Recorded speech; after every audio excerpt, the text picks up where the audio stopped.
The brown scapular, kinakagigunitan karon, is not a lucky charm. Dili na siya anting-anting.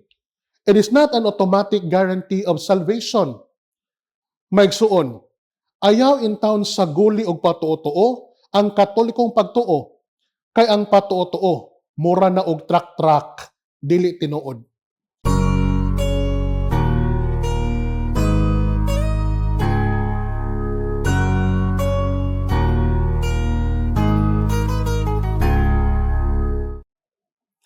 Mayong adlaw sa tanan, ako si Father Fran Villegas, karon na destino sa Pope John the 23rd Seminary.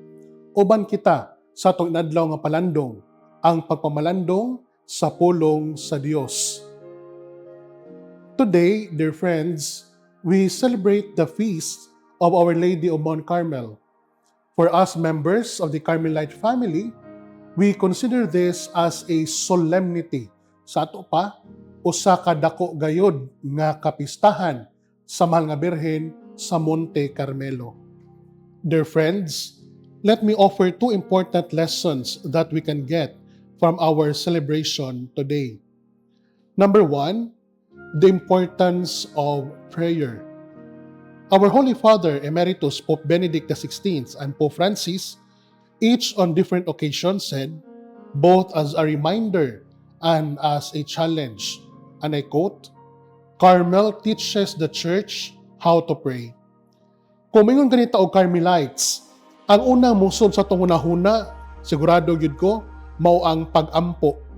Diri sa Cebu, o sa asaman nga ana ay Carmelite Monastery, ang tumong sa tao sa pag-adto sa monasteryo, mao gyud ang pag-ampo.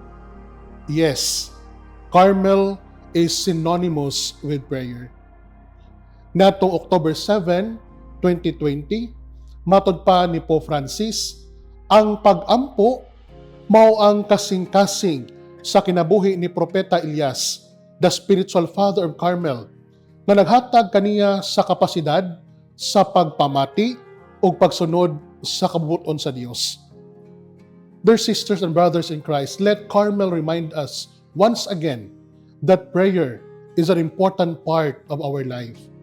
Magampo ta dili lang kay naatay pangayoon sa Dios, dili lang kay grabe ng atong sakit, grabe ng atong mga problema sa kinabuhi. Magampo ta kay ang pagampo kabahin gyud sa ato ang pagkakita.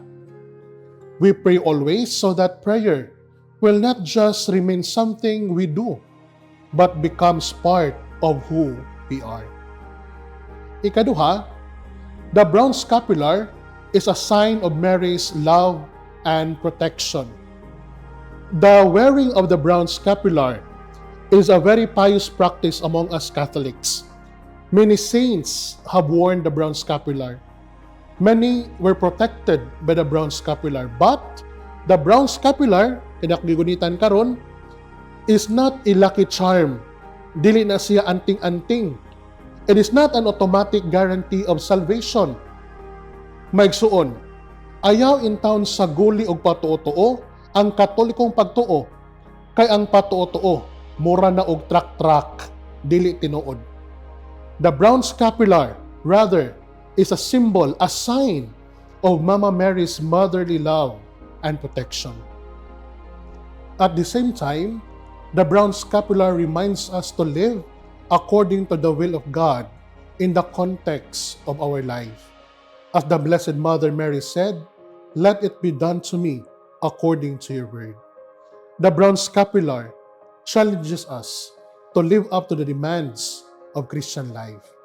Mutabang usab kanato ang Mahal nga Birhen sa Monte Carmelo sa atong mga pagpaningkamot sa pagpuyo ug maayong kinabuhing Kristohanon.